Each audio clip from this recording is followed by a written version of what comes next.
And now, words of wisdom with Adam Carriker. I wonder if tap dancers walk into a room, look at the floor, and think, I'd tap that. And on that, we welcome you to a very Christmassy, sort of, edition of Fourth and Pain, the only pro wrestling show to be hosted by an NFL player and a weight loss champion. He's Redskins defensive end Adam Carriker. Holla. I'm former wrestling announcer turned weight loss champion Chuck Carroll, and this, ho, ho, ho, is Fourth and Pain. Be sure to follow us on Twitter at Fourth and Pain. Like us on Facebook, and whatever else you do, even this holiday week. Be sure to join us, high noon Eastern on fourthandpain.com. Brand new shows, as always, Adam. Low calorie, high energy. And ridiculously good-looking men. That's right. We will burn off those Christmas calories. You drink that eggnog, tell you what, you listen to Fourth and Pain, boom, burned right off. My apartment smells of rich mahogany. And welcome to the First Down segment. My. Adam Carriker, how about that? The Washington Redskins, the RG3-less Washington Redskins last weekend, they go into Cleveland, come away with a big win, their fifth in a row, and believe it or not, they can clinch a playoff berth today if some other games go their way. You know, I'm glad we held on to those towels. I'm glad we did not throw them anywhere, and I'm glad the team, like I said, like I've been saying the whole season, what I saw in the offseason, what I saw in training camp is a team that is capable of really good, really great things. And you've been able to see that over the past 7 weeks, ever since that, past 5 weeks, continuing over the next 2 weeks, which will be 7 weeks since the bye week. And we're going to be speaking to the hero of that game, Kirk Cousins, a little bit later on. Had the opportunity to present him the WWE Championship, the Fourth and Pain title belt out at Redskins Park this past week. You know, he's a big wrestling fan. He is. He went old school, little attitude era on us in the interview. I did. Liked it. I think that you guys at home, you're going to enjoy listening to this because he actually has a prediction on who is going to end the Undertaker streak at WrestleMania. I still maintain it's going to be You Can't See Me John Cena, but he has other ideas. Well, we'll find out what they are a little bit later on in the show. But, Adam, let's turn our attention to this game. The Philadelphia Eagles. Washington has already beaten them once this season. They desperately need this win. They're atop the NFC East, but it's a three-way logjam, man. You've got the New York Giants right there. You've got the Dallas Cowboys right there. In the thick of the wild card hunt, in the thick of the NFC East title hunt, here lies the Washington Redskins, which after their Week 10 bye, we're at 3-6. All of a sudden, here they are 8-6 on the cusp of a playoff win. Now, even though Andy Reid and the Philadelphia Eagles, it's been well publicized, Adam, that they have been struggling this season. Michael Vick no longer the starting quarterback. All sorts of coaching drama, front office drama. They're looking for big-time changes this offseason, it seems. But they've got 2 games left to play. This is still a divisional foe. Is this a trap game?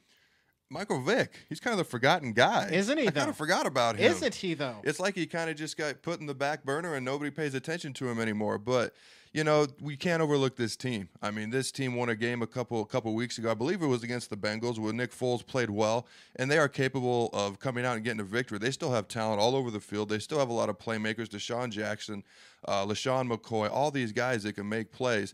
So this is not a gimme game by any stretch of the imagination. What I like is the fact that it doesn't matter to me what the Giants do this week. It doesn't matter what the Cowboys do. It doesn't matter what the Bears do, the Steelers. It doesn't matter because we control our own destiny. And as a football player, as a football team, that's all you want and that's all you can ask for, and now we've got it.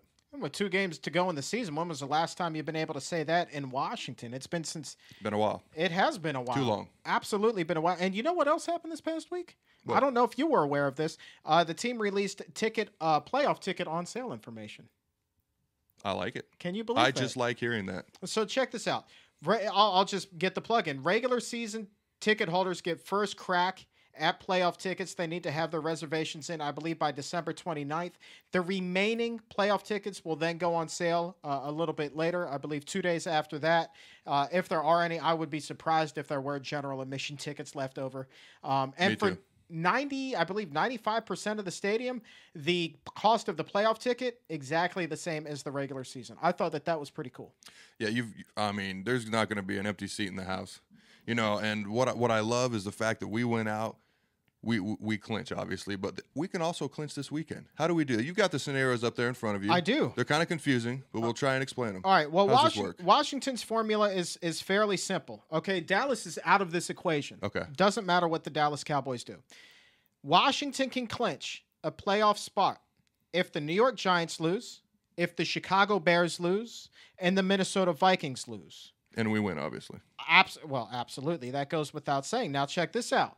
The tables can be turned, and the New York Giants, who are traveling just up 95, they're at the Baltimore Ravens today. They can clinch a playoff spot. If they win, the Bears lose, the Vikings lose, the Dallas Cowboys lose, and the Washington Redskins lose. They can also clinch with a Chicago loss, a Minnesota loss, a Washington loss, and a Dallas tie. Oh, good grief. And, of course, they win. You know, that's a little bit convoluted. Unless you were writing that down and you're like Sheldon Cooper off the Big Bang Theory, you're not going to remember that stuff. So, you know, lots of different scenarios. The bottom line is we win and we're in. Let's just win. That's all that matters. I wouldn't go so far as to say win and in, but you definitely control your own destiny. You definitely. What do you mean winning? We win the last 2 games, we're in. Well, okay, if you win the last 2, I was just looking at Oh, this I got week. you. I understand what you're saying. So there's a possibility we can clinch this weekend. About 59 scenarios have to happen, but we can definitely clinch if we win our last 2 games. Absolutely. And here's what I think. I think you're going to see a healthy dose of Alfred Morris this week. This is a cat, didn't quite get 100 yards against the Cleveland Browns, but the 80 some odd that he did have were some of the 80 hardest yards that he got all season long. And in addition, his 2 scores, he surpasses Skip Hicks as now the Redskins' all-time rookie touchdown rushing leader. Well, here's what I think happened in that game last week. I think Cleveland came into the game saying, we got a first-time starter, rookie quarterback. I mean, let's force him to beat us. We know Alfred Morris is a good back. So let's stack up that line of scrimmage. Let's shut down the run game and force Kirk to beat us. Well, by the time that third, fourth quarter rolled around, all of a sudden they realized Kirk can beat you. And that's when Morris got most of his rushing yards because all of a sudden they had to play it honest. And I think that's going to be tough for anybody that we play down the stretch. It doesn't matter who our quarterback is. We can throw the ball and we can run the ball and we can beat you either way.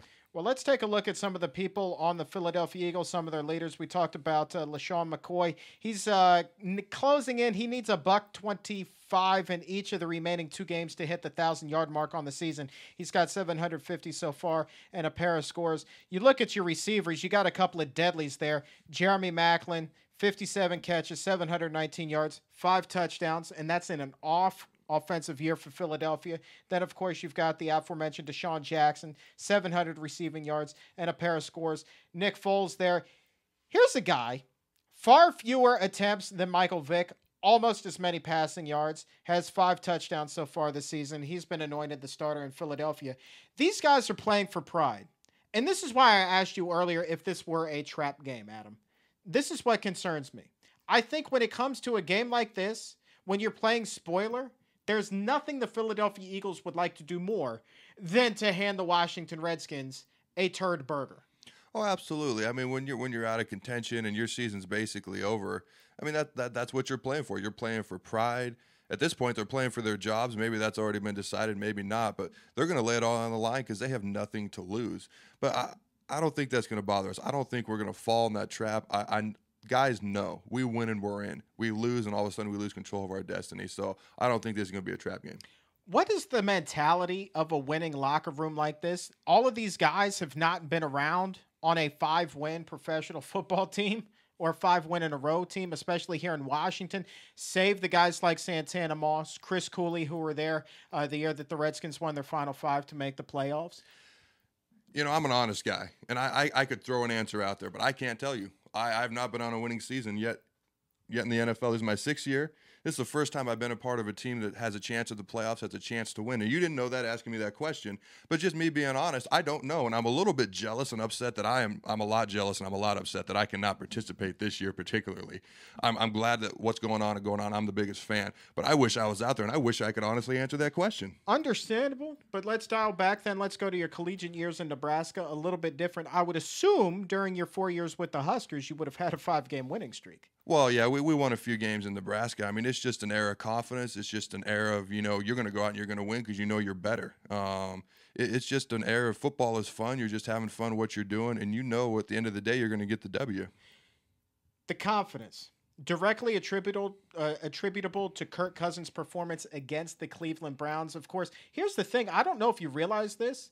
Entering that game last week, Adam, the Redskins were slight favorites. As soon as it's announced that it's Kirk Cousins that's going to be starting, the point spread swayed so heavily, and the Browns, by kickoff, were 4-point favorites. Well, that just really brings two things to light. Number one, the good season that Robert has had, and number two, the unknown and the unpredictability of having a rookie start in his first game. Nobody knew what was going to happen. And Kurt proved that he can play in this league. Kurt proved he's a good quarterback. Now, we've got our starter in Robert. There's no debate in that. But Kurt proved that, hey, if I'm getting the snaps, you still got to play me honest. Absolutely. Now, give me your keys to victory for Washington today. Are nerves a factor? I don't think nerves will be a factor. I mean, you've won 5 games in a row. You just go out and you do what you've been doing. To me, the keys to victory are to, on offense, turnovers and penalties always are a huge factor in deciding games. Hold on to that ball, play discipline. And on defense, to me, it's always about tackling and getting pressure on the quarterback. If we can pressure that the rookie they've got, Nick Foles, and we can pressure him and we can tackle well, I think we can come away with the victory. Very good. We'll see what happens. Kickoff in Philadelphia, 1 p.m. But right now, let's change gears a little bit. Let's bring on your lovely wife. It's time to talk a little bit about the Peyton Pulse. Mrs. Carriker on the other line with her weekly report on the Peyton Pulse. So we're going to do a little different this week. We're going to pose the question. If you had to choose only 2 quarterbacks on earth and you had to choose between Peyton Manning and Eli Manning, who would you choose? Good question. After watching Eli play against Atlanta this week, I'm going with Peyton. Going with Peyton, huh? Even though Eli has the 2 rings compared to Peyton's 1. Yes. You got to look at the overall team, too. Because not just one person can go out and win a Super Bowl. So the Giants kind of had the all-around team, and that helped Eli get more rings than Peyton, I think. Can't argue with that. Who would you go with, Sir Chuck? Absolutely 100% Peyton Manning. I think he is by far the more complete quarterback, the more consistent quarterback. And for him to do what he did coming back after that devastating neck injury and to come back just like nothing happened and at that advanced age, give me Peyton any day. To me, I mean, she makes it sound so simple, like it's Peyton, and you make it sound so simple like it's Peyton. I would say Peyton too, but I'm like 51% sure, just because I mean Eli's got 2 rings, MVPs, and Peyton's he's really good during the regular season, but seems to struggle throughout the postseason, even the year they won the Super Bowl. But you know what? He's on a new team now. Could be a new leaf to turn over. Could be everything coming up Denver. Could be. Could be. So, honey, we've asked before, but having seen what you saw today, do you see possibly a Broncos-Redskins Super Bowl? Never know. You never know. Well, hard-hitting analysis. That was great in-depth analysis. Thank you, sweetie. Angie Carriker with the Peyton Pulse. Thank you so very much. We will speak with you next week. Thank you, sweetie.